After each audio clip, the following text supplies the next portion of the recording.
गंबड़ में सैयद गुलशाह जीलानी जी 8वीं वरसी के मौके ते तकरीब कोठाई वई। रिपोर्ट कर रहा है किशोर कुमार। कायदे अवाम शहीद जुल्फकार अली भुट्टो के वेझे साथी अगोणे PPMPA पीर सैयद गुलशाह जीलानी जी 8वीं वरसी के मौके ते पीर सैयद गुलशाह यादगार कमेटी पारा तकरीब कोठाई वई ऐं तस्वीर अॻियां गुल निशावर करे लफ्ज़न से भेटा पेश कई वई। इन मौके ते आवाज़ TV से ॻाल्हाईंदे दरगाह गौसिया के सजादा नशीन सखी अबू साले मोहम्मद शाह जीलानी, सैयद नूरुद्दीन शाह जीलानी, सैयद शमशुलुद्दीन शाह जीलानी, STP अगवान शफकत खान मैसर, गस्टा के मरकजी अगवान उस्ताद नूरदीन पंवर, सीनियर सहाफ़ी ज़ुबैर अहमद पीरजादो, समाजी अगवान राज अली गुल भुट्टो, डॉक्टर फजल मोहम्मद मेमून, डॉक्टर इंदर लाल, सीनियर सहाफ़ी कमरदीन शेख, सैयद बशीर शाह, शाहनवाज ओठी ऐं ॿियनि आवाज़ TV से ॻाल्हाईंदे चयो त असांजो वालिद पीर सैयद गुलशाह जीलानी के फेरनि सां 8 साल थिया आहिनि जहान छॾींदे पाण 1928 में अखि खोलियूं ऐं पंहिंजी जदोजहद सां पाण फाउंडर मेंबर आहे पाकिस्तान पीपुल्स पार्टी जा। जुल्फकार अली भुट्टो असांजा पार्टी ठही कान हुई त भुट्टे ख़ानदान सां असांजा वास्ता रस्ता हुआ। जॾहिं खां फॉरेन मिनिस्टर हो जुल्फकार अली भुट्टो उन खां बि अॻु में दरगाह ते ईंदड़ आहे। उन खां अलावा असांजे वालिद साहब 1970 में MPA थिया।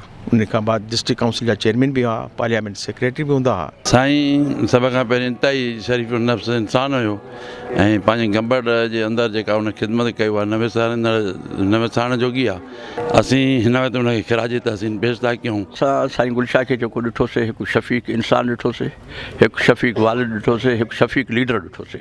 गंबड़ में science college, girls college, LRBT या कुझु ॿिया अहिड़ा मनसूबा साईं ॾिना ऐं जेका बि साईं खे सालाना बजट मिलंदी हुई सा पंहिंजे हल्के जे दोस्तनि में जेको आहे सो अहिड़े तरह सां ॾींदो जंहिं वधि खां वधि रोड्स ठही सघनि, वधि खां वधि डेवलपमेंट जा कम थी सघनि। खैरपुर ज़िले जे बुनियादी सियासतदाननि मां वसीउल उमरीअ में नालो साईं जो सिफ़े अवल में शामिल आहे। पीर सैयद हाजी गुलशाह जीलानी सियासत में हिकु वॾो मोतबर नालो आहे ऐं हुननि सियासत पीपुल्स पार्टी खां शुरू कई ऐं सियासत ॼण ख़तमु सम्झो पंहिंजी जॾहिं साईं जिन जो विसाल थियो त उहा बि पीपुल्स पार्टी ते ख़तमु थी। उन्हनि कॾहिं ॿी पार्टी ॾे निहारियो बि कोन। साईं जी जेका शख़्सियत हुई उहा हिकिड़ी अज़ीम शख़्सियत हुई। मुंहिंजे पाड़ेसिरी हुजण सां गॾोगॾु मूं ते ॾाढो महिरबानी हो। जॾहिं बि वेंदा हुआसीं शफ़क़त जेका असां ते जेका साईं जी हमेशह दाइम क़ाइमु हूंदी ऐं हिकु मतिलबु बुज़ुर्ग जी हिसाब सां ऐं पाड़ेसिरी हिसाब सां साईं जेका सभिनी जेके बि पाड़े वारा आहिनि ऐं जेके बि हुनजे इलाइक़े जा वोटर हुआ उन्हनि सभिनी सां मोहबत जो पैगाम सदाईं वंडियो हो।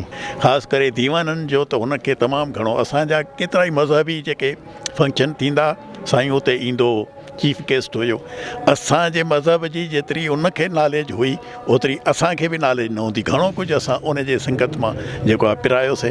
मां ख़ासि करे पंहिंजे दीवान कम्यूनिटीअ जे हिसाब सां चवां थो त हुन जूं तमामु घणियूं शानदार जेको आहे ख़िदमतियूं थियल आहिनि। असांजो शादी हाल शुरू में जेको ठहियो साईंअ जे बजट मां ठहियो ऐं साईं घणो कुझु असांजे गुरुद्वारनि खे ऐं शेवालनि खे घणो कुझु ॾींदो रहंदो हुयो।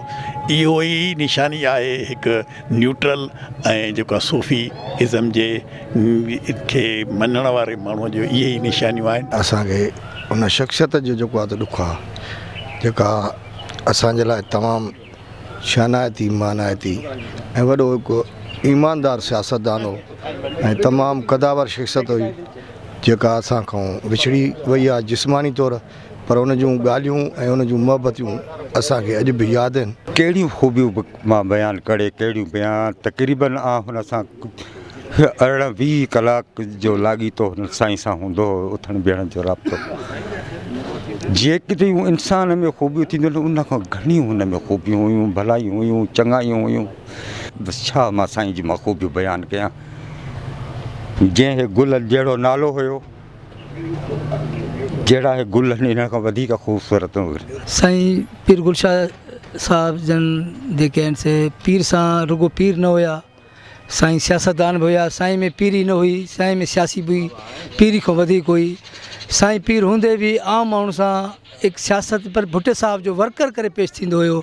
साईं 4 दफ़ा MPA थियो पर कॾहिं बि पंहिंजो पाण खे MPA न सम्झई। अॼु असां 8वीं वरसी जे मौक़े ते साईं खे गुलनि जी भेटा पेश करण सां गॾु इहो वचन था कयूं त जेको साईं जो रहियल मशीन हो इंशाअल्लाह ताला साईं जे ख़ानदान सां गॾिजी करे कुलो कुलो में मिलाए करे उहो असां पंहिंजो पूरो कंदासीं। पीर सैयद गुलशाह जिलानी जी 8वीं वरसी जे हवाले सां हिते मौजूदु जेके सियासी समाजी अॻवान हुया उन्हनि पारां जेको आहे तस्वीर अॻियां गुल निशावर करे संदसि जेको आहे लफ़्ज़नि सां भेटा पिणु पेश कई। कैमरामैन आकाश कुमार सां गॾु किशोर कुमार, आवाज़ TV न्यूज़, गंबट।